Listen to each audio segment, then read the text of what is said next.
Welcome to the Plastic Adventures Podcast. I'm Doug, joined by Steve, and we like to talk about toys. A lot.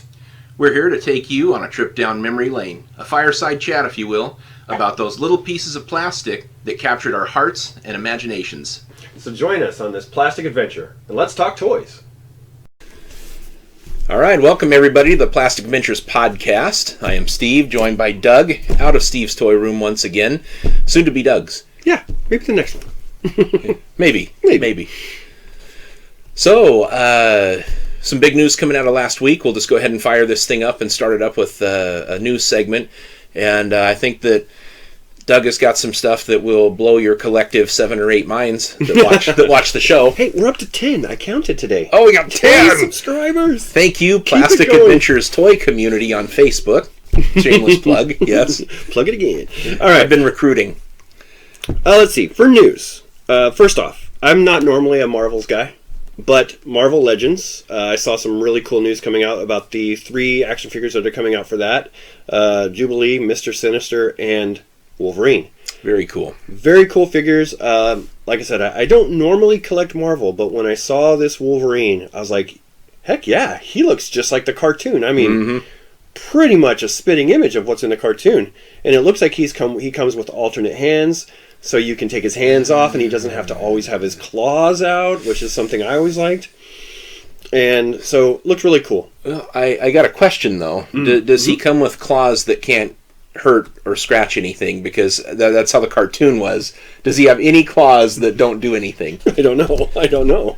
It was the 90s, kids. Wolverine couldn't be Wolverine. Yeah, well, he's Wolverine now. Because these things are off the hook. These claws look very long compared to the figure. So it looks like he's like back to being, yellow and black, mean Wolverine. Yeah, I saw some computer renders of these. There was part of like a PulseCon or something that they were doing, and they looked good in the renders, but the toys are they're even better than the mock-ups. So. Yeah, the Mr. Sinister is kind of cool. I'm not a Jubilee fan, so I could pass. I'm not really here and there. But looking at them, they're decently looking figures, I think. Yeah, why Mr. Sinister, though? Why not like a Cyclops who comes with a car with the roof cut off when Wolverine threw a fit and made him a convertible? Or a Juggernaut. Oh, there you go. You know what I mean? Something like that. But, Mr. Sinister is still kind of cool. Jean Grey. Professor X. Yeah.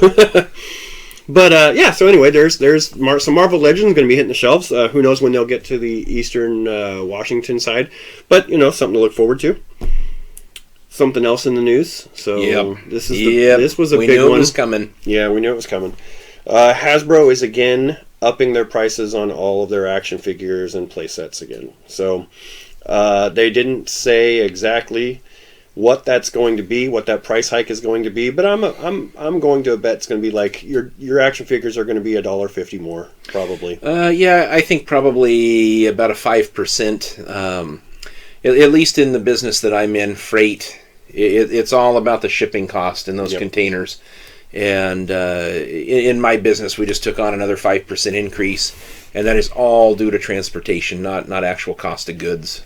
But I'm assuming that it's going to be around the $1.50 hike. Well, I mean, I could be wrong, but that would I think would be a good. If we're going to raise the prices, then we want people to still buy action figures without going, oh no, I'm not going to do that anymore. Well, that would be a good price to do that. Well, the good news is the Tri-Cities area is desperately low on blood and plasma.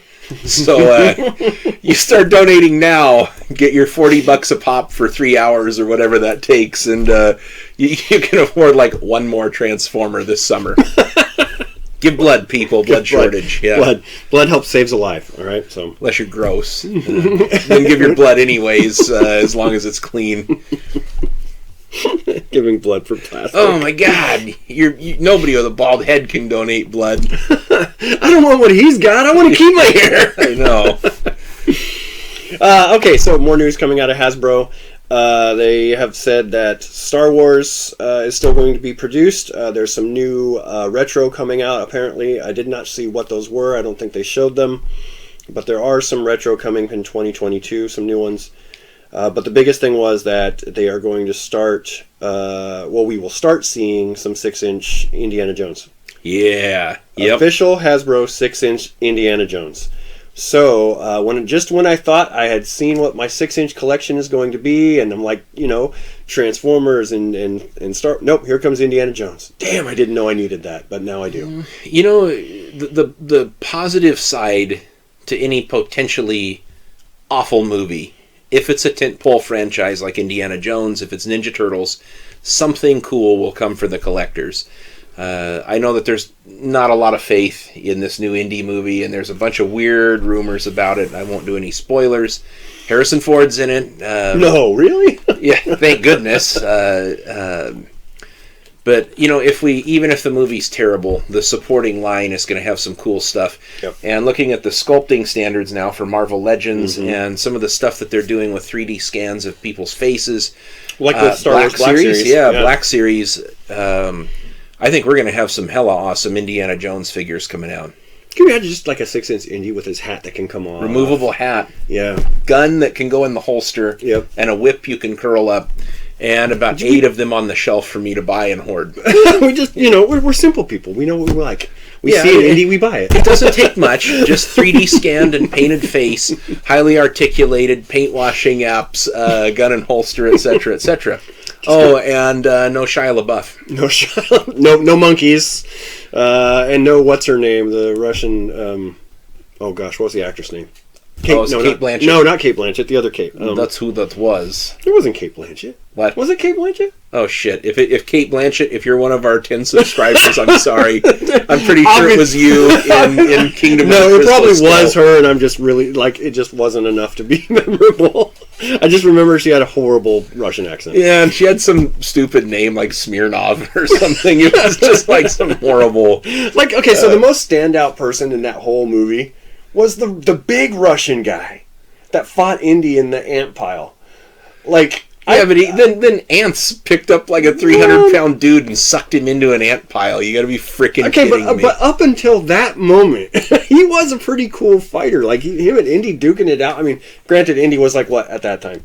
70 years old. I could go out there and fight him and look pretty cool. But I mean, come on, this guy was big. I heard he was like a circus performer or something. That was 65% of a good Indiana Jones movie. So at least we got that out of him, right? Up until the point with the ant pile and the swinging in the jungle, it was still a pretty okay indie movie. Until you started throwing in real aliens, and then it was like, what? Yeah. I don't know God about damn it, this. George Lucas. Yeah, let's get him back for Star Wars. That'll do it. That'll really save the Star Wars franchise. Right now, the only thing that's saving Star Wars franchise is Dave Filoni and John Favreau with the Mando and Boba Fett. That's it. As far as I'm concerned, that's it. There's no more Star Wars. I'm 43 years old and I give the raspberry. That's what I think about it. All right. So, let's... Yeah. Moving on. Yes, here we go. Okay, next piece of news I found was the deluxe DK2 guard in the Legacy line for Transformers. So this is the Diaclone version of Ironhide and Ratchet. He's the black, almost all black. He's the version. Black Earthrise or Kingdom Ironhide. That's right. Yeah, he's the actual Earth Van sculpt of Ironhide. It is extremely cool. It's a great way to get that mold instead of $100 for a 2-pack it came in that you can't buy. Well, if you can, if they're still on pre-order, I don't know. I pre-ordered mine 2 days ago. There was only $24.99, and I'm like, dude, that's a great price for pre-order. And for this mold, I don't have this mold. I can't find Ratchet. I don't have Ironhide. Well, that's because Ratchet and Ironhide, they were in those 2-packs that were Amazon Prowl, exclusives. I don't even know if there was a. I don't even know that there was a Ratchet, but it was Prowl and Ironhide. It's Sideswipe. That was one of them too, and they're these $60 2-packs that go on sale for 8 seconds, and you can't get them anymore. Yep. Well, I got on this one, so I don't know if people it's jumped terrific. on it. You guys need to take a look. It's an awesome figure. Yeah, and the price point is great. $24.99. Yeah. Really good. Okay, so the other big news: G.I. Joe Classified released some computer renders of the figures that are going to be coming in 2022. So this was a big deal for me because I'm really into the G.I. Joe Classified line. I love the figures. Some of them I'm not too keen about, like Pimp Daddy Destro with the gold head. I passed on him. That's Prophet Director. No, it's Pimp Daddy Destro. Pimp Daddy Destro is not a very woke term, Doug. I'm very disappointed in you. I am a pimp. What are you talking about? With his gold head and his tiger. What else can he be? Okay, look up Pimp Daddy Destro. It's very innocent. It was a weird variant that sort of came out in 1997 when they were redoing the 3-packs for the Joe relaunch of the O-rings. They only called him Pimp Daddy because of the decoration. I don't think the Baroness would be very happy about that if she found out. I've always thought Destro, what are these women doing here? I have no idea why they're here, Baroness. This is my side top hat and my baby powder blue and his cane. Convertible. Okay, but no, G.I. Joe Classified, back for real. The biggest ones, I'm going to share those first, are Tomax and Zeman. These were the ones I really wanted in 6-inch. I'm glad these guys are coming back because it felt like they've kind of dropped off the face of the earth with the last couple of G.I. Joe lines. They haven't really been highlighted. And so to see these guys come back in toy form is really awesome. So Tomax and Zeman, they're mirror images of each other. One gets hit and the other one feels it. Not a great gimmick, but you know... Some Hasbro designer watched the Corsican Brothers, the Cheech and Chong. Watch it; it's real funny. One grunts and the other poops his pants. It's real highbrow entertainment. Sorry, Doug. I'm not going to see Tomax and Zeman any other way. Yeah, okay. Are you done there, Tomax? Not yet, Zeman. I'm trying. Okay, but they come in their classic blue with their silver armor and their mirrored Cobra. Yeah, like the shoulder pad and the collar on one opposite sides. One dude's got the cool scar. Oh yeah, really cool. And the faces are kind of based off of the cartoons they said. Yeah. Yep. So that's really cool. Tomax and Zeman, really looking forward to those. The other one is the Viper 3-pack. Yep. So they come in different colors. For people who are army builders, I am not an army builder, but I understand people who do. These ones are going to be good army builders for this. Because it looks like that you got one in sort of like a command color, and then you've got two of them that are in sort of like a blue getup. But if you've already bought the Viper, and they've sort of incentivized it because there's a little bit of a deco change going. Yeah. There's really not much different in the mold. And if you found the Viper and didn't leave some for the rest of us, come on, man. Come on. I know. I've always been kind of one where, I'm a one and done guy. I only want one of them. I mean, I don't have room for 70 Vipers. So, but if you're one of those guys who hoards all those Vipers and you don't leave one for the one and done guys, come on. You're not helping us out. You're not being a cool collector. But these are coming out for the army builders, and they said specifically army builders are in mind. Yeah. So if you guys want to pick these up, you army builders, feel free. I don't think I'm going to pick these three up because I already have a Viper. So yeah. And given how you could literally find nothing for classified, and suddenly we're starting to be able to find a little bit more of it. At least here in Washington, Tri-Cities, we've had the Bats, we've had the Alley Vipers. They'll probably be in a more readily available state, which is pretty awesome. Hasbro's listening, and they're really giving it to us with these designs, especially the newer stuff is starting to get so a real American hero. Mm-hmm. It's still modernized, but it's a real callback to the original figures. But there's something for that coming as well. Oh yeah, don't wait. There's more to come. Else? Yeah. But on that side though, with Hasbro giving us more, they have recognized on their website and in the last Fan First Friday that shipping is slow, and they've recognized that. So they know that we want this. They have it coming to us, but shipping is what shipping is, and it probably will take just a little bit longer to get here. In the early waves, they didn't know how classified's going to go. Mm-hmm. So they ship enough. They make just enough to fill the initial order from Walmart. Walmart's not going to buy 200,000 units if they feel like this is going to be a lukewarm reception to the figures. But they really have course corrected, and Hasbro's done a pretty good job of getting us those initial molds. They did some slight deco changes for the like the Duke and the Scarlet and Roadblock. So the figures have been kind of coming back. And you know what you can buy on Pulse right now? Beachhead. The Cobra Island Beachhead? Cobra Island Beachhead. You can get that on Pulse. Finally. Finally. But they see it. They know the mistake, and it looks like they're doing a good job of moving forward on it there. Okay, so Baroness. That's another one that I'm happy about. Super rad. Yep. She doesn't come with the motorcycle, and I'm very fine with that. I did not care about the motorcycle. The cool thing about this one, though, is that her paint app is all black now, with gloss armor, and there's a bit of a different face paint, so she looks more like the cartoon Baroness. Yeah. But still, all in all, I hope we get to see her on the shelf because I really want her in my collection. Yeah, I'm wondering if this Baroness is part of the new Walmart initiative, which will be kind of their own subsect of these figures, or if Baroness is going to see mass retail release looking like this. I hope so. I mean, I hope everybody gets a chance to get these because these are just based off the renders alone. These figures look really good. Yeah, and I mean, we know what's coming for their retro styled figures, and that Baroness might be part of that. Well, speaking of retro, so Destro was shown in the retro. Oh man, that is such a sweet looking figure. He is very good compared to his first run in the classified. Not Pimp Daddy Destro. We're talking silver head, black bodysuit, red collar Destro. Yep, and it would appear, they're using the same sculpt as the original classifieds that have come before it. But the paint decos are sort of... Well, they're solid colors. There's not a lot of washing, and they're hearkening back to the Real American Hero cartoons, which is going to be just a sweet love letter. I mean, the big thing about Destro, though, is his head. They gave him black eyebrows, finally. Yeah. So now he can... think I wax these things? Yeah. Now he can talk and enunciate with his eyebrows.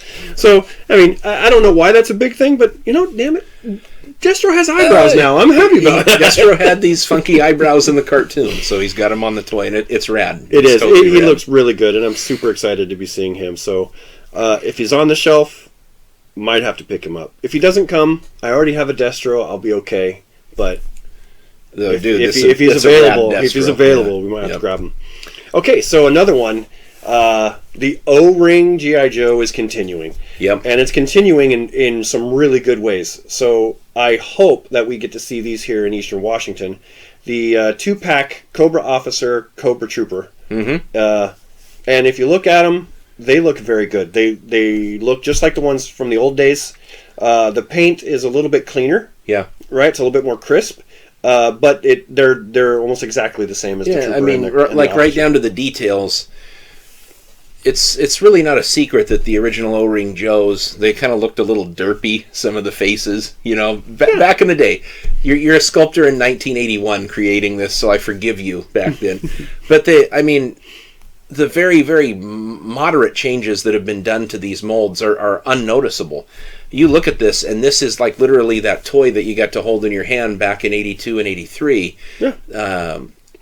Right before the cartoon came out and just completely blew your brain apart with how awesome it was. The only thing I'm hoping is that the Cobra sigils don't rub off as easy as they did back in the 80s. Those things, hey, let's break them out of the package. There goes this Cobra symbol. Since toys are only made for the shelf, they're not made for children to play with. I'll watch out for that. But they're going to be coming in 2-packs. So I'm wondering, because they had the Snake Eyes and the Storm Shadow 2-pack that was bought instantly on Pulse as a Pulse exclusive. Should be coming out next month. Is it March or April? Might be later in the year. I don't know if we're going to see him that soon. I thought it was beginning of the year. I hope so. I'd love to get him sooner if one of our 5 people that watches Hasbro Pulse. Send samples. We'll review them. We're professionals. Will review them. Trust us. We're in our 40s. We play with toys. We're old men. We're professional. Won't that really suck the people in? A couple of old douchebags that buy kids' toys. We talk like we're the only guys who do. There are so many toy collectors like 3 or 4 more of you out there. You're watching. At least. Yeah. At a very minimum. 2? I don't know. They're great. No, the O-rings are going to look really good, and I'm glad that they're bringing them back for the retro line and discontinued the whatever that other line was that they had. I mean, the card art was great, but I wanted to see my O-rings. See classic Joe. I wanted to see my O-rings. Yeah, if they're doing these in those packs, I would hope, if this is going to see mass retail distribution, that they're boxed together like those Marvel retro figures, but it's going to be $40 a pop, unless Walmart buys a crap ton. Then it might be $29.99 or $32.99.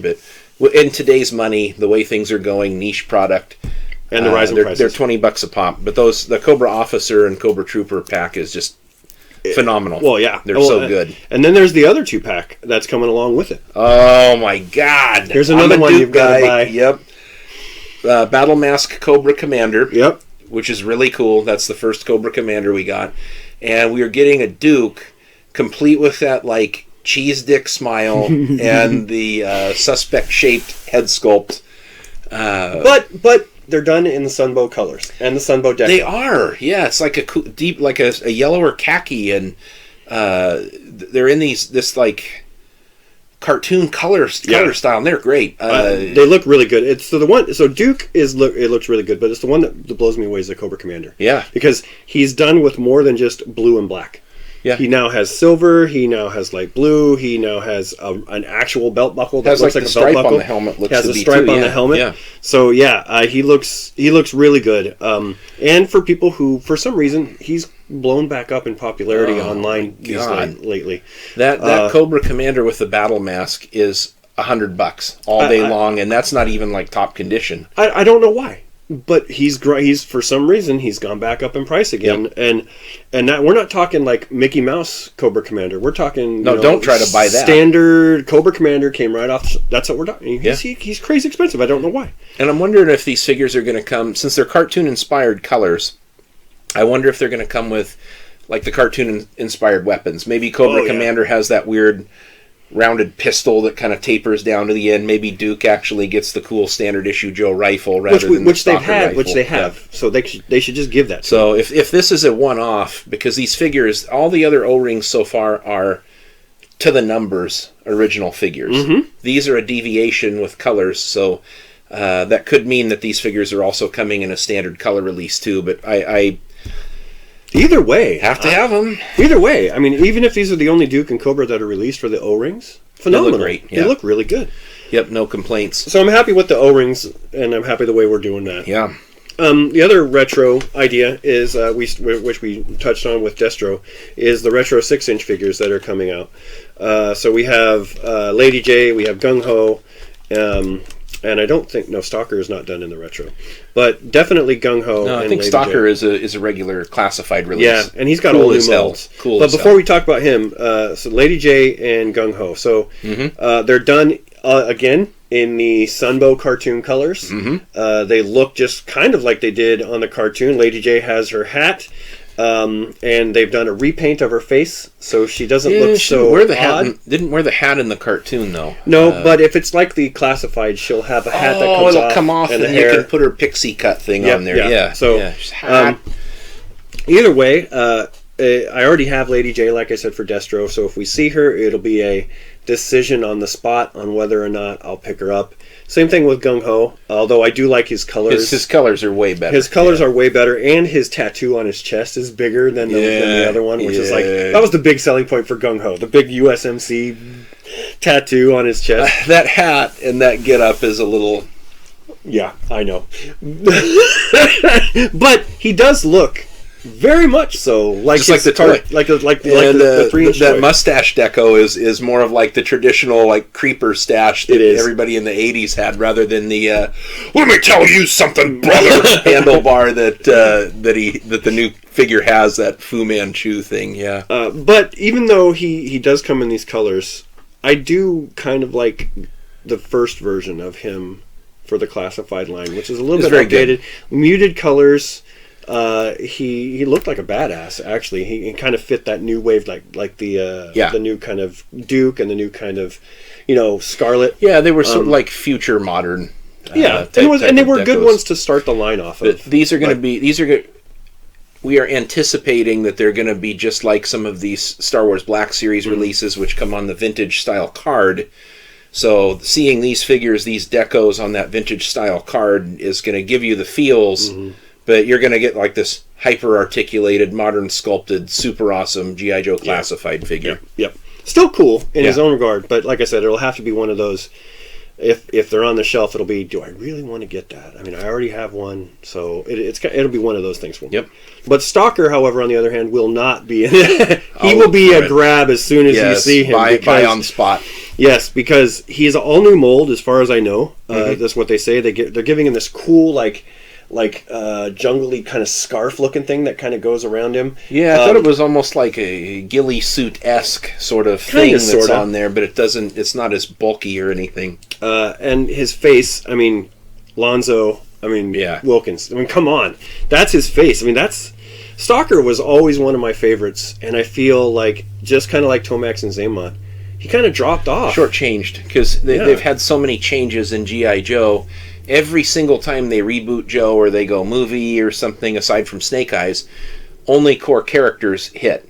Cobra Commander, Duke, Storm Shadow, Scarlet, Baroness, Destro, and then by the time that fizzles, we've just left all of these sub-characters out in the dust. Well, not only that, but I feel like they tried to make this change where, because Stalker, if you go by the original story, was one of the original founding Joes with Joe Colton and Duke and those guys who were pulling together the GI Joes. Mm-hmm. So Stalker was one of these guys he's an OG GI Joe. OG GI Joe. And I feel like they kind of gave his role to Roadblock in the last couple of iterations, where they've built up Roadblock now to be this guy who's this second in command of G.I. Joe. Yeah, and I never really felt doesn't right. really work for me. I like Roadblock as a badass cook. Oh, yeah, a cook and a guy who carries a 50 But you cannot beat the voice work for Roadblock in the original Joe. He sounded like such a just tough, badass dude. Dude talked in rhyme. I mean, come on. I mean, regardless of the rhyme, I mean, he talked. That voice sounded like a 6'4" guy that was just like built like a freaking dump truck. Yeah. But you know, we get The Rock, who's 6'4" and built like a dump truck. Yep. But he's the star of the G.I. Joe movie, jabroni. Yeah. But Stalker was always one where I was like, I always liked Stalker because when I was reading the cartoons, or when I was reading the comic books, Stalker was one of that three of Stalker, Storm Shadow, and Snake Eyes. Yeah. Because he was the leader of their long-range reconnaissance patrol unit when Snake Eyes got blasted and Tommy had to save him and everything. So Stalker was always this badass figure, and then when they kind of just dropped him off, I was like, what the hell happened to Stalker? Where'd Stalker go? I know where he went.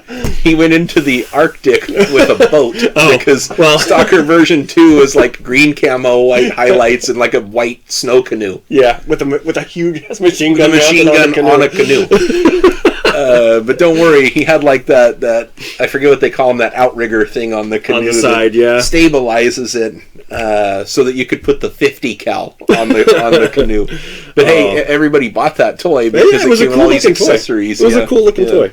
But this guy though, he really looks good, and so again, buy on the spot.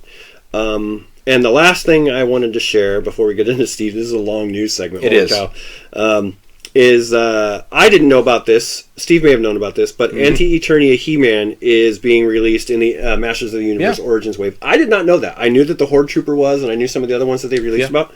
I did not know that Anti-Eternia was coming to the United States.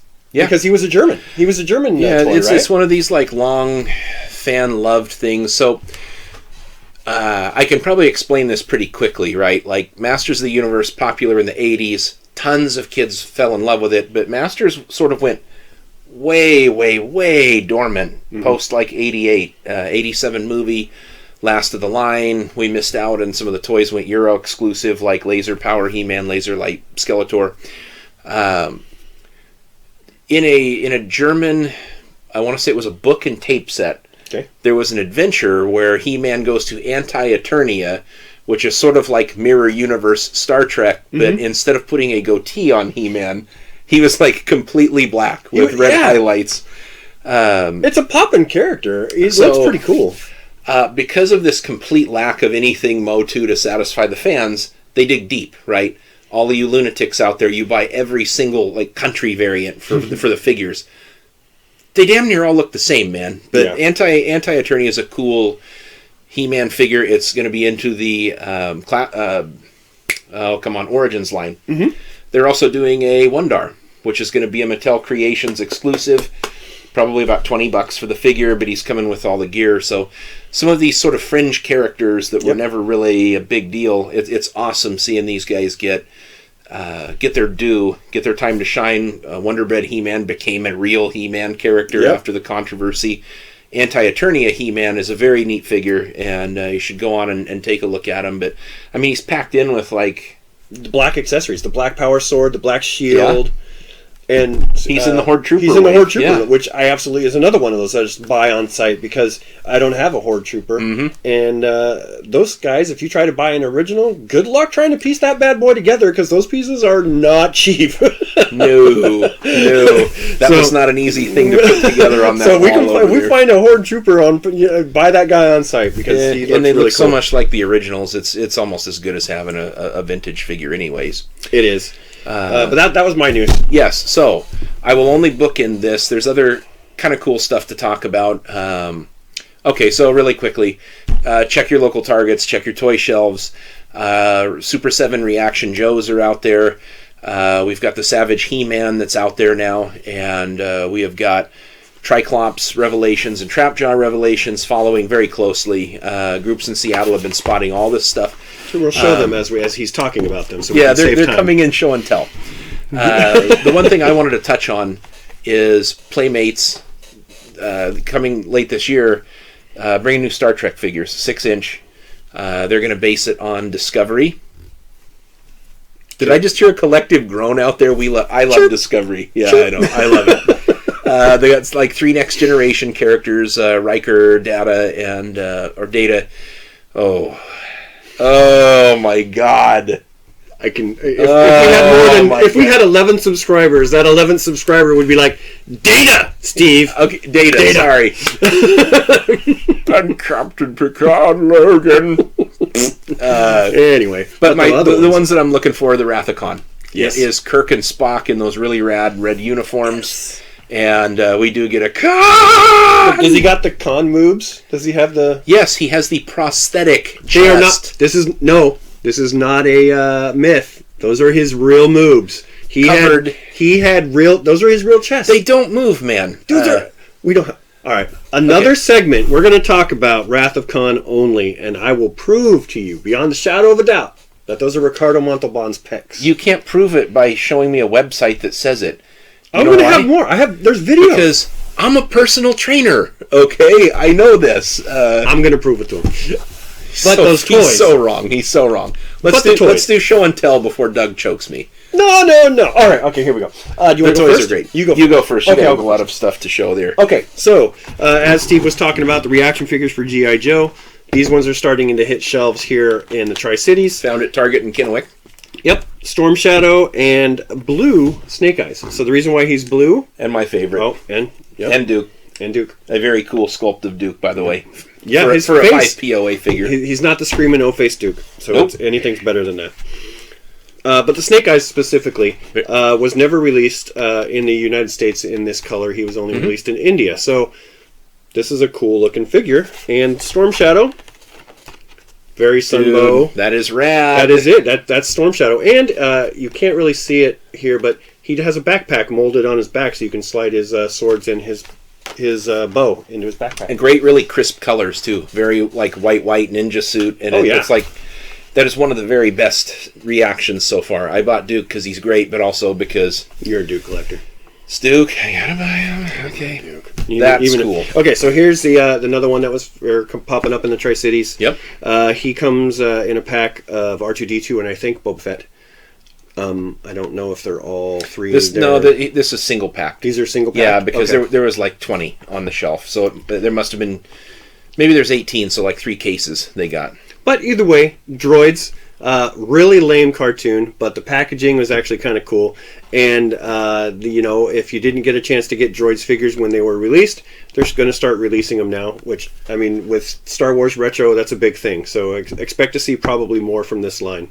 R2-D2 is another one I'm looking for. So. Yeah, and they come with that cool Power of the Force coin in there. Yep. And they have made the paint deco really, really basic on those figures to kind of mimic those figures that you remembered walking by in the discount bin. Yeah, that giant T. That hung on the pegs. That's how old I am. Buttrey's Giant T and Thrifty. Okay, switching gears, going to Masters of the Universe. This big boy, he's big, just like the Battle Cat was for. Yeah, that's a hunk of plastic right there. It is. Strider's been updated since he hit the shelves a long, long time ago. His legs can now move. He's got a different armor for his head you can swap out. He's got some Bloosh compatible cannon pieces. And he comes with his little... I don't know what you call the reins. The reins, but the things that you can tie the reins to, I guess. A little. Oh yeah, he's got a battle stand to make it worth the $32.99. I guess. Yeah. But either way, box is beautiful. Looks really good. Yeah, I'm a Strider fan, so this makes me happy. And He-Man can actually direct Stridor now instead of just sitting on him and hoping that he goes the way he is programmed to go. He's still beautiful. I love him. Great. Those colors are so awesome. They're just a slight uptick in vibrance from the original figure, so they're great. Yep. They're great. And last for the show and tell from my side is, Steve already touched on this a little bit, but the Savage He-Man and Orko 2-pack. So, He-Man fans, you're going to love this guy. The detailing on him is incredible. The paint is really, really good. I was telling Steve beforehand, if you were to just take him out of the package and just give him his spear, he doesn't have to be He-Man. He could be some barbarian that you're just... Yeah. I mean, he's just really cool figure, very well articulated, very well painted, actually, and just looks good. Yeah, I mean, it's like he stepped right out of the original mini comics. So this kind of doubles. This is Master Verse, and they're calling him Savage He-Man. In Revelations, He-Man totally hulks out at some point. Spoiler alert: he hulks out because he doesn't have the sword to call on the power, and he balloons up, and it's like this likeness in the cartoon, but. This figure is almost scaled back a little bit to be mini comic He-Man.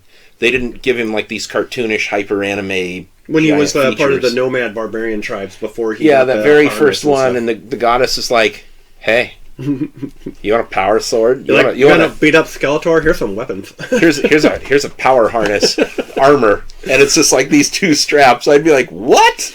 How's this?"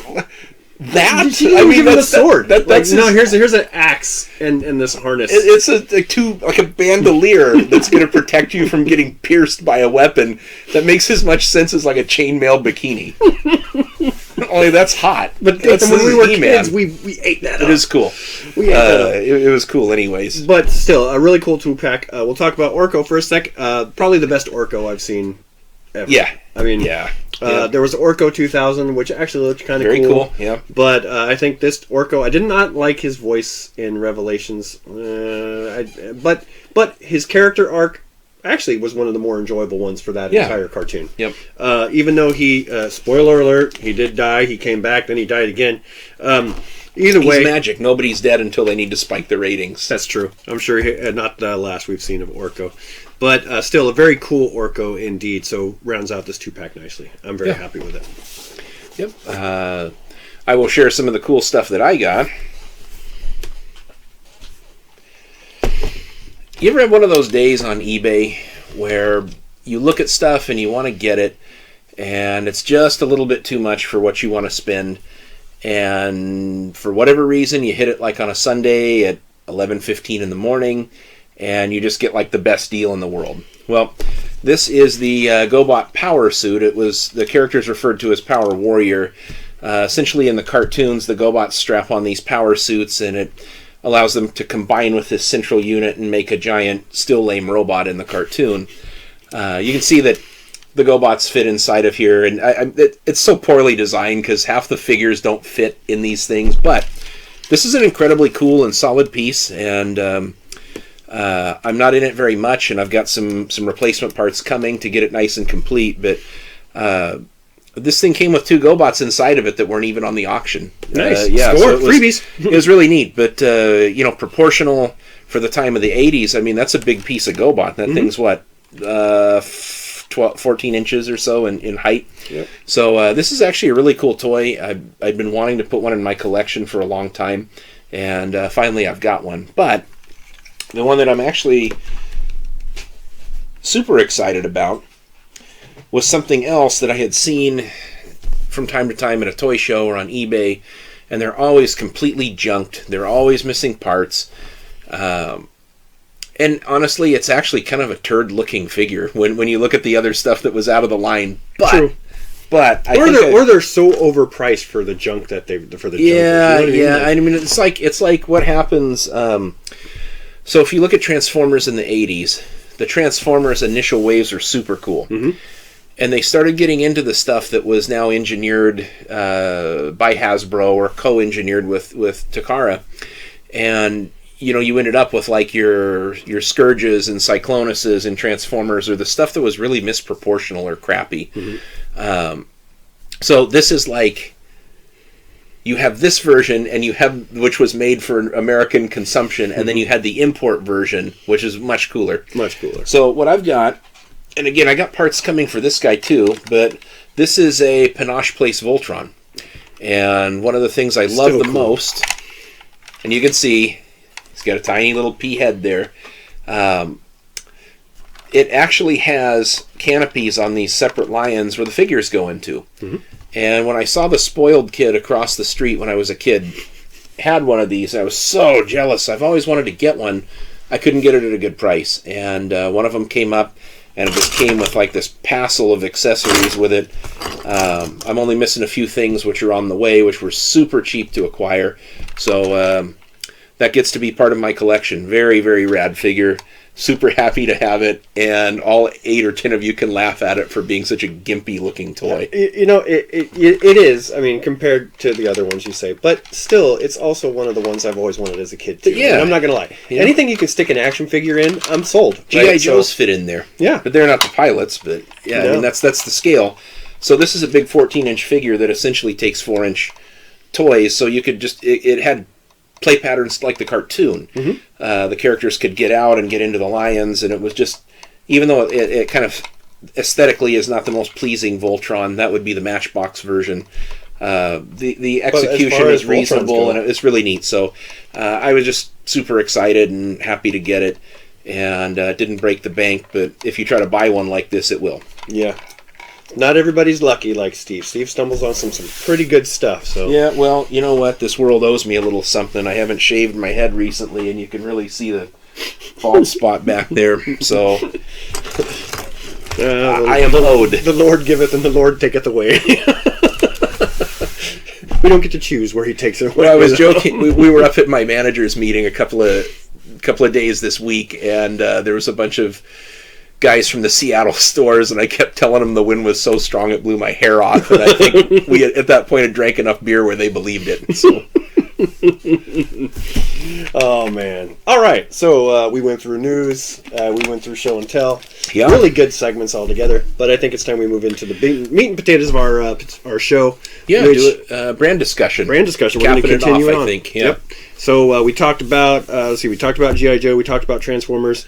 We talked about Masters of the Universe, and so now we're going to end it with one of the more silly lines from the 1980s, but one that has been probably the most enduring and endearing in a lot of people's hearts. Mm-hmm. And we're talking about Teenage Mutant Ninja Turtles today. That's right. That is right. So, a little back information on this for the 4 people that don't know it out there. These 2 artists got together, and this is about 1983. And at that time, you sort of had this divergence in the comic book world. Some of it was getting a little bit dark. Frank Miller had his run in Daredevil, which was sort of like a genre redefining Daredevil series. I have never been a fan of his art style, but it's really dark, and it's got a lot of emphasis lines all over and checks all over the characters. So these 2 guys are getting together. They're good buddies. Kevin Eastman and Peter Laird, and just one day Peter brings this picture of an ugly ass actual proportional squatty fat turtle with nunchucks and a bandana because they were kind of poking fun. The whole Daredevil Frank Miller run was all about the ninjas, Elektra and the Hand, so it was sort of topical at the time, and that concept of Ninja Turtles was born from Daredevil. Sort of because, owes it to Daredevil. Yeah. Well, actually, I saw something recently that confirmed that they say that Teenage Mutant Ninja Turtles are part of the Daredevil world because the truck that sprayed the mutagen on Daredevil was the mutagen that transformed the Teenage Mutant Ninja Turtles. What a coincidence in about 1983 when they're ramping this up that radioactive goo made them into ninja fighting teens. Yep. And the hand in Daredevil is the foot. The foot in Teenage Ninja Turtles. So I actually like that connection where TMNT is kind of related to Daredevil. I can see them doing a crossover connection thing. Well, Eastman borrowed money from his uncle to self-publish Ninja Turtles 1. And they sold something like 3,000 copies of it, and they were like, oh shit, what? People like this crap? What? Okay. And Playmates takes notice, and then that's when they take this dark, violent, parody superhero concept and turn it into a Saturday morning cartoon show. Shed a little light on it, put a little color to it. Well, what they did, what Playmates did and what that cartoon did, was kind of cemented in everybody's mind what the Teenage Mutant Ninja Turtles were, because it was mainstream. Because people hadn't seen the cartoon or the comics before as they were. People everywhere did know or have seen what the new Turtles look like. So they knew now that these turtles wore colorful bandanas, had specialized weapons, and were just very distinct personalities, goofy teenage personalities, and so. What the comic couldn't do by reaching masses, the revamped Teenage Mutant Ninja Turtles did. Yeah, Playmates knew that they had hit gold with this thing, and when I want to say that a lot of the figure sculpts were way prior to cartoon, because you see that change in concept, like the Shredder, more comic-like. The characters with the completely white eyes were in the cartoons. They were drawn with irises so they could emote more properly. The proportions a little bit different on the action figures versus the cartoons, but true. I mean, they released the figures, I believe, ahead of the cartoons, but it wasn't by much. Right. Was not by much. And, I remember the figures coming out in 1988. Yeah. I remember that specifically because that's one of the few Christmases that I really remember to this day as a kid, and got all 4 Turtles and Splinter and Shredder in one go at Christmas time. Very happy, very excited, but they were, up at that point, something new in the action figure line, because we had Masters of the Universe, we had G.I. Joe, we had Star Wars. Turtles? Where'd these guys come from? Well, I mean, the concept, it was asinine, but so is Masters of the Universe. And you know what I think? I'm glad that you brought that up.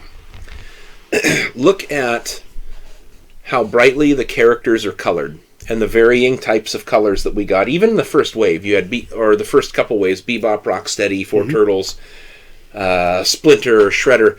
They did feature a lot of bright colors to them, and the figures are really robust. They were scaled to like that 5-inch sort of universe, which is the same thing that Masters is part of. The posture, they were not just standing straight up and down. They sort of like had their arms bent already, and they had like dynamic action poses, which made them hard to stand. But they were substantial. Yeah. So I think that the same sort of things that gripped a kid's eyes or got a hold of him when he walked into the store and saw Masters. Was just back again with Turtles. Yeah, absolutely. I can see, I can see walking in there and seeing these on shelves back in the day and still being absolutely mesmerized by the card art on the card, the color popping figures. The art on the back was also very. Yeah, it was pretty cool. It wasn't.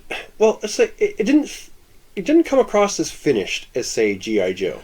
Yeah, or Transformers. You turn on the back, and it looked like some guy just drawn these cartoons on the back of the card art, which I thought was actually kind of neat. I thought it was kind of cool, right? It didn't have that over marketed feel to it. It just like, hey, here's some Turtles. And they referred to it, I think, as vital tortistics. Yeah. On the back of the figures when it was saying what the characters did. So it was pretty goofy, but also getting back to the sculpts, they were hyper muscular. They were. And like really veiny, so it was the same thing as Masters. They were like this turbocharged steroid version of an action figure. But they had great environments. They did. Great play sets. They did. I remember the Turtle Sewer was actually kind of cool. The van, the party van, the party wagon. Yeah. And what was it that the skateboard, like the jet skateboard that had the. Oh God! What did they call it? The sewer skier or something? They had some like name for it, but it was like a skateboard with a fan or something on the back of it. I remember that. Yeah. But all of them looked like they were just pieced together with Band-Aids and twine, and they did not look like the well polished vehicles from GI Joe. No, or anything. but that was it that's the looked point. like They crap looked that you found in the sewer and put together and turned together. into a vehicle. Yeah, exactly, and Yeah. so that was the charm of this. Yeah. You know, I mean, they didn't look like toys that kids. Well, in the '80s, yeah, toys would be kids would be drawn to that. I mean, come on, we collected garbage pail kids for crying out loud. I mean, we were in love with the sewer. Yeah. So, Yeah. but Technodrome, man. Well, before we get to the Technodrome, because that's a bad boy. Let's talk about some of the characters first. So we had the first wave of really kind of basic set of characters. You know, Teenage Mutant Ninja Turtles already kind of seemed a little outlandish a little bit, but then they started going. They doubled down on this mutant thing, and we got things like Baxter Stockman. We got Muckman, Mondo Gecko. Yeah. What's the frickin' duck that looks like Howard the Duck and Donald Duck combined? Ace McQuack. I was afraid to say that because I was thinking that's DuckTales. No, it's That's Ace McQuack. Launchpad McQuack, Mr. McD. No, Yeah. and then Krang. Yeah, I mean, Krang in that weird little android suit, which was a pull from the comics because they hadn't They didn't give him the body yet. that he was in that big that android thing that didn't. And how did Krang talk? He talked like this. This is Krang. He'd like start high, go low thing. It was kind of fun. Yeah. But they got some really wacky mutant figures out of this. When we got the Triceratons that came out. The rock guy, General Trag. Yeah. I mean, you're thinking like the people who are coming up with these are like you're picturing them sitting around on sofas, cracking open beers and just laughing and going, "Hey, what if we just talking Triceratops?" Yeah, let's give him a machine gun. Yeah, he's pissed about it. He comes from a whole planet of Triceratops. Let's do that too. You know, it'd be really cool. Let's take the guy that murders people in a horror movie and make him into a vigilante.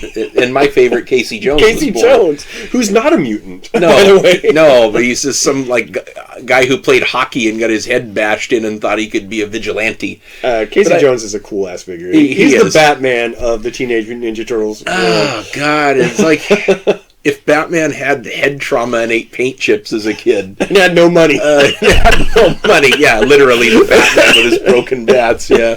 Taped together hockey sticks. Yeah. Neat concept, but I remember in the cartoons, he talked like Dirty Harry. He did have that gravelly and, voice. There was an episode where he like infiltrates this corporation, like he has a job interview in his hockey mask and... the cartoon, man. Mr. Jones, if we hire you, what do you think you would bring to our team? Like bashes the table with a bat. I'm hired. And that this evil corporate Octopus Inc. By the way, yeah. Oh yeah, okay. That's like Evil Incorporated. Yeah, but like you were saying earlier, after we get through all that, we get to the cream of the crop of the toy line, which is the Pterodrome, right? Yeah, or the Technodrome. Cool, one of the very coolest play sets ever. Yep. Yeah, I can't even remember all that comes with it. I can just remember that big old eye on the top of this round thing on these tracks, and it was huge. It was huge. Yeah, so the thing split. It's like this big golf ball on tank treads, and the sides open up, and you've got a control center in the front, and you got this big eyeball thing on top that it could roll down a ramp. Yeah. And you had like a jail cell and a couple of other environments in there to interact with, and it was a super cool playset, and I always wanted one when I was a kid. I've come like that close to buying one, but I am desperately running short on reasonable display space. So no, you can put it on the flag that you don't have. Don't even remind me. Don't even remind me. I so struggle with buying a flag still to this day.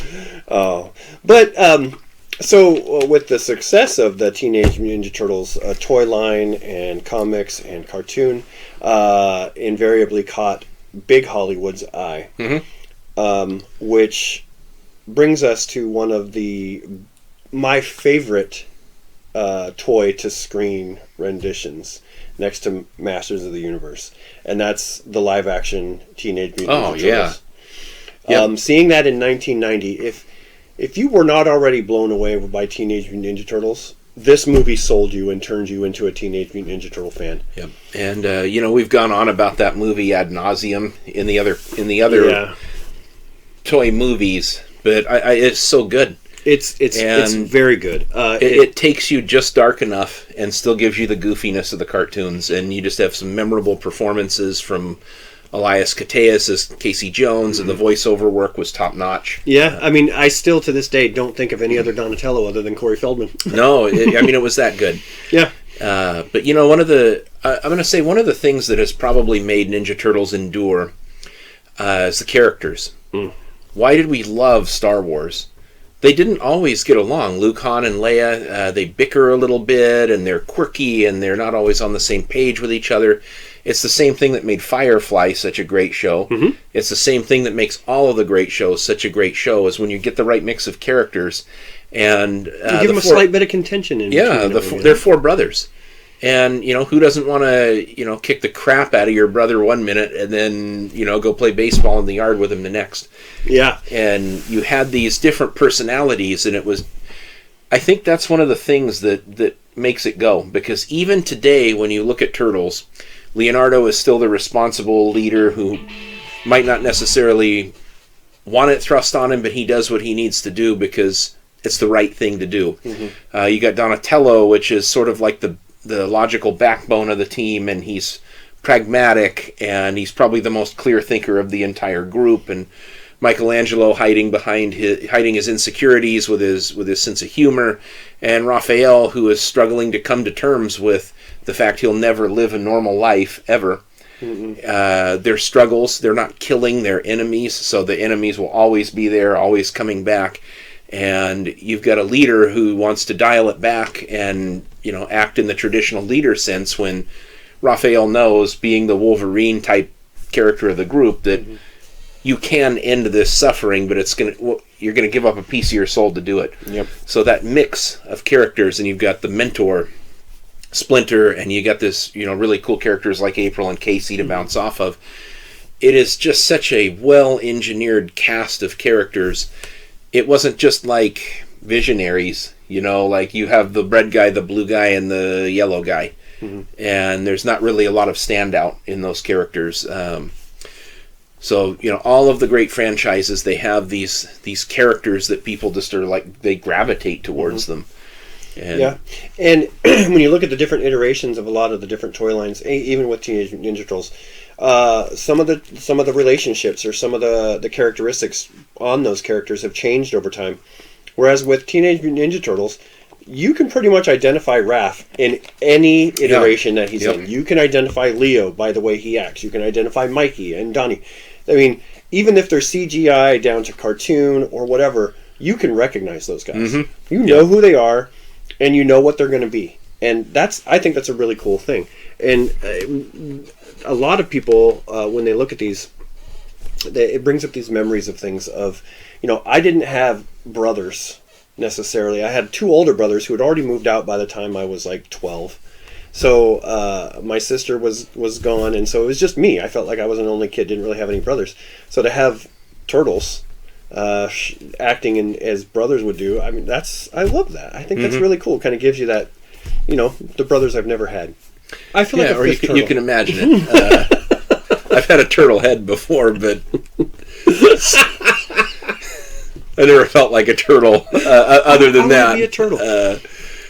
No, actually, I had a sister growing up. I'll take the toys. Mm-hmm. I'm just kidding. I love you, Kathleen. Kind of. No, I love you. I mean, I really?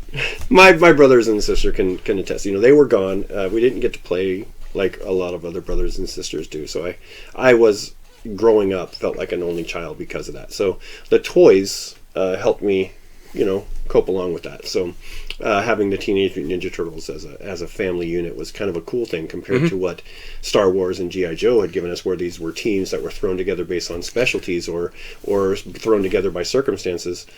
These were brother teams. No, they're family. Team. Yeah, and that was a big sort of like core element of the Turtles was that family is always there. Yep, and no matter how many times Raph and Leo fought, at the end they would see eye to eye. They would. They would come to terms with each other and figure out, the best way to do this is together, not apart. Yeah, and they probably didn't text their brothers like, OMG, I can't believe what Raph is doing. He's such an a-hole. And the others, you're right, dude, he sucks so hard. And then Raph is like, I can't believe Leo did all that terrible shit to me. He's such a dick. And they're, yeah, only you're one right, with the dude. New He's York such, accent, though, they all he's grew such up an in New York. overbearing dickweed. None of that, because they didn't have cell phones when it was made. Thank God. No, they did have the turtle phones. They had the turtle communicators. Yeah, but I think they just had to work it out in the dojo. Okay, but let's talk about mentors for a second. So, in the 80s, that was a big thing. You know, we had like Mr. Miyagi for Karate Kid, you know, and so having the little wayward youth who's trying to find his way in life and Yoda connecting and with Obi-Wan Kenobi. And then finally connecting with an older type person to kind of, hey, you know, let me show you some things. Let me help you. Let me give you a little bit of a path to go on. Mm-hmm. That's what Splinter was for the Teenage Mutant Ninja Turtles. So, and not only that, but you know, for a lot of us kids growing up too. So, Splinter filled that mentor role, and in the cartoon, you know, he kind of got a little. He was a little silly too. I mean, he told some stupid jokes and whatever. Anthropomorphic ninja trained fighting. But as they went on with the character from the 1990s movie on, even into like one of my favorite iterations is the 2011-2012 CGI Teenage Mutant Ninja Turtles. Oh, the movie. Yeah, that was a great movie. Well, no, the series. The series. Oh, the series. Okay. There was a Teenage Mutant Ninja Turtles that hit the theater that was an animated movie. Yeah. And that thing is great. Oh, yeah. I don't think that it performed overly well, but that is such a great movie. But the CGI series, though, had a new kind of Splinter that we hadn't seen up until that point. He was still a rat, right? But he was a larger rat. And he filled that sensei role, like when he was talking to the turtles, or when he was dropping his wisdom nuggets. It felt like wisdom nuggets. You could actually take what he was saying and apply it to your own life. And this Splinter kicked ass. This dude was big. He was bulky. He looked kind of like a fox rat. I don't know. He looked really kind of cool. But now, you know, what I'm saying is, as I was saying before, over the different iterations, you can identify each of the characters by how they are. Splinter has kind of grown as a mentor over time, where before he was the silly, you know, old rat, to now he's grown into this character where he really is the father figure of this family, and he is holding them together and things like that. So every character in the Teenage Mutant Ninja Turtles has something that you can connect to, or something that you want, and so I think that's one of the reasons why it's lasted so long. Oh yeah, almost without interruption since 1988. Yeah, 87, 88. So, looking forward in the Teenage Mutant Ninja Turtles. So, I'm not a fan of the current iteration of Teenage Mutant Ninja Turtles. I'm going to say that right now. The rise of Teenage Mutant Ninja Turtles. But it does do something that a lot of our other brands have done, and that's bring in a younger generation of kids to enjoy the franchise of TMNT.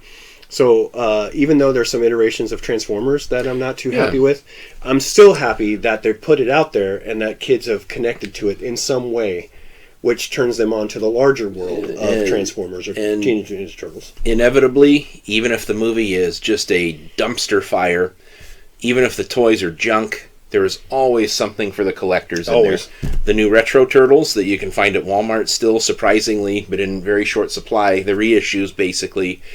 If you didn't get on those, that doesn't exist unless Crummy Turtles exists, and then sometimes you get lucky, and there's just something super cool. You know, some series that's just great. The Transformers Cyberverse is well regarded, so you have a pretty neat line of toys for those, and then their accompanying line is Generations, you know, like Legacy and all that, and which is what are geared towards us. Yeah, so even though I may not, sometimes without these things, you don't get the other that's great. Well, that's what I was going to say. Even though I may not be a super big fan of some iteration of Transformers or Teenage Mutant Ninja Turtles, it's doing what it should be doing, and that's bringing in fans. And so, even though I may sit there and be like, "Oh, I don't like this," I'm happy that there's still fans coming in. There's new fans coming in, which is something that every franchise needs. It needs new fans. And we, as people who grew up with these from the very beginning, need to be willing to let these younger generations of people come into our hobby and into no our gatekeeping. Franchise. Well, I don't like that term, because I still think that there are some stories that, if somebody says something wrong, I want to point it out. Hey, that's wrong. But no, what I'm saying is actively shunning somebody from enjoying something. Yeah, and like I said, so I mean, they still enjoy these characters, even if they're not the iteration of the characters that we think they should be. They're still getting enjoyment out of that, which ultimately, that's what this is all about. Yeah, enjoyment, yep. Right? It's for our entertainment pleasure. And so, if you're ever talking to somebody online and they're like, Rise of the Teenage Ninja Turtles is my favorite cartoon, is my favorite thing, be like, well, that's good. Hey, I'm happy for you. I'm really glad. It's not mine, but I'm glad it's yours. Yeah. Did you know that all of this other stuff? There you go. Yeah, did you know that there's a rich history of Teenage Mutant Ninja Turtles? Let me show that to you. And it's really easy to turn the crap off and watch the awesome stuff. Well, I mean, it's the same way I feel about Star Wars. I'm not a big fan of the new Star Wars. I don't like the sequel trilogies, but I'm glad it's doing what it's supposed to do, and that's bring in new Star Wars fans. Yeah, for even bad Star Wars is good Star Wars. It gets you something cool. The new movies, like them or not, cherry pick them or not for what you like. We would not have Mandalorian if we did not have new Star Wars. Agreed. So something Absolutely. good happened. And then we would not have Oh, never mind.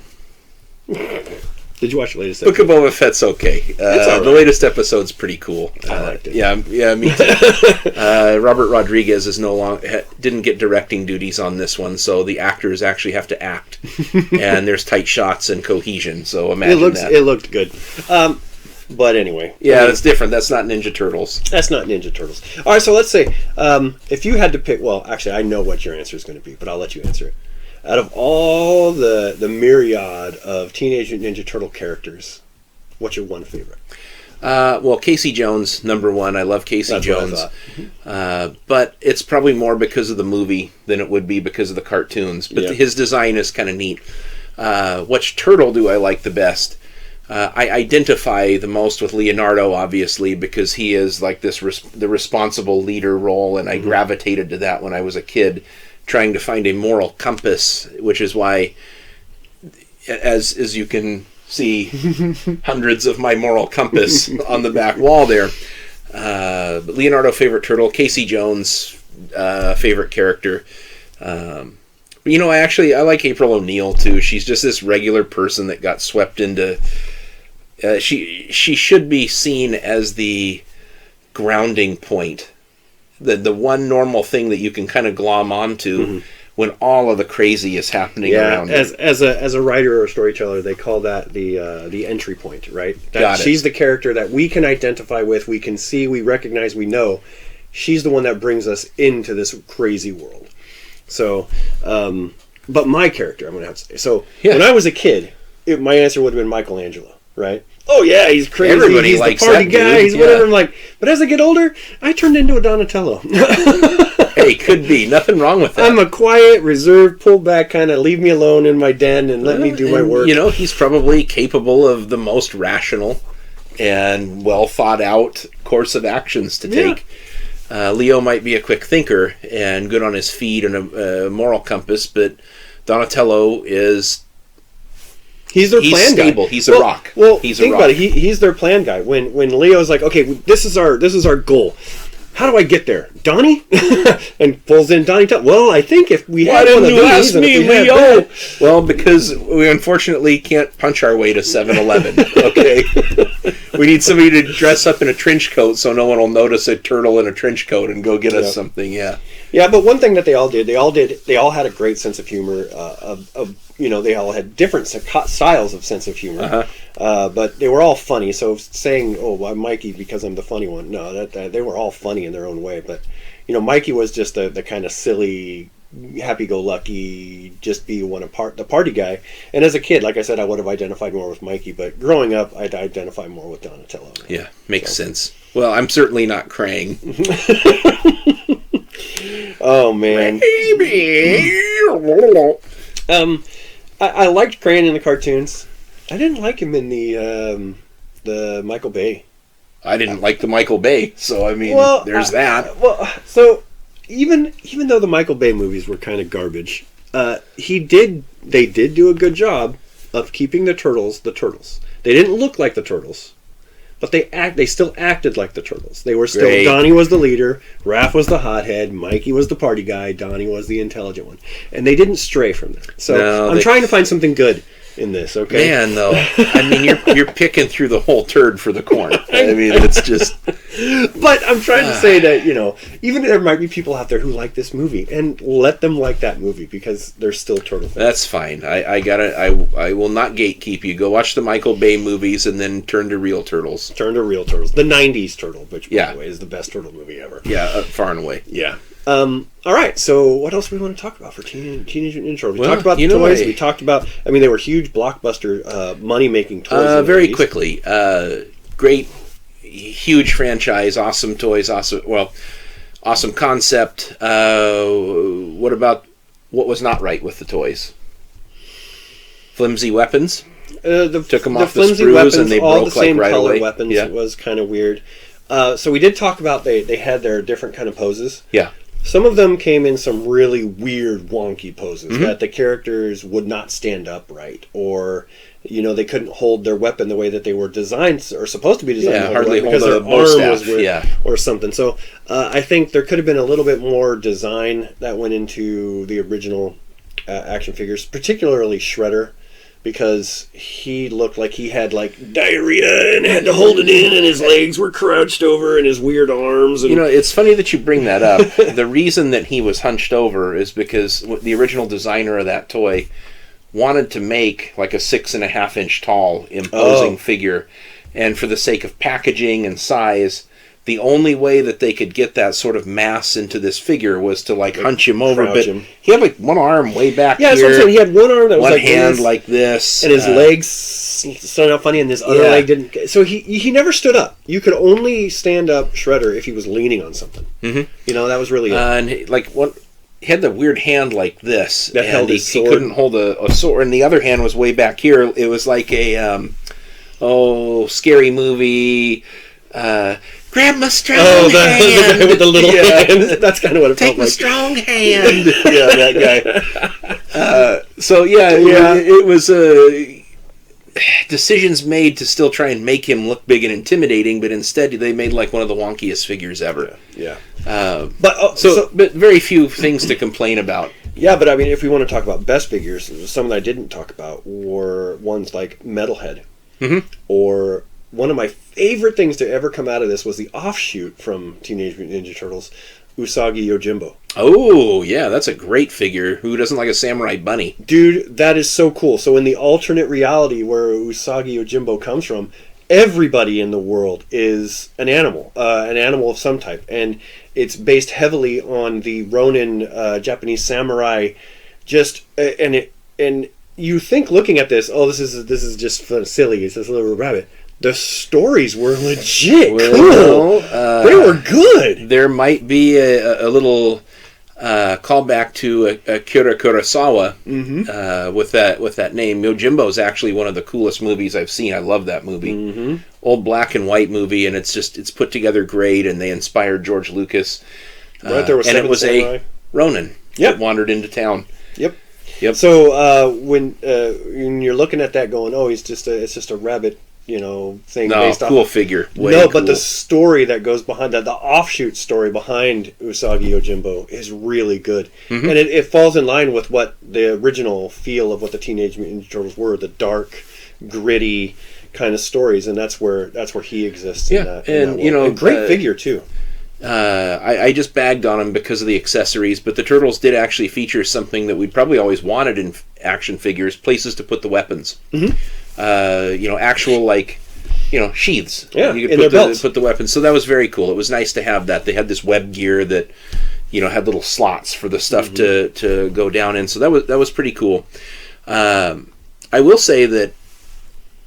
So you love Metalhead's design, Usagi Yojimbo. You got the vac metal body, which is cool. Yes. Do you have a favorite figure from the line? From the line, yeah. So it would still have to be Usagi Yojimbo. Okay. because he just looks very cool. I mean, he's a very solid figure, by the way. He stands good. He holds his weapons good. He has the bow with the knife at the end of it. Yeah. He's got the long sword. He's got everything you want to, and so he's not a turtle, but I know that he's just a badass character / figure. He's really good. So obviously I love Casey Jones. That toy was pretty cool, and he came with a duffel bag where you could stick his weapons in.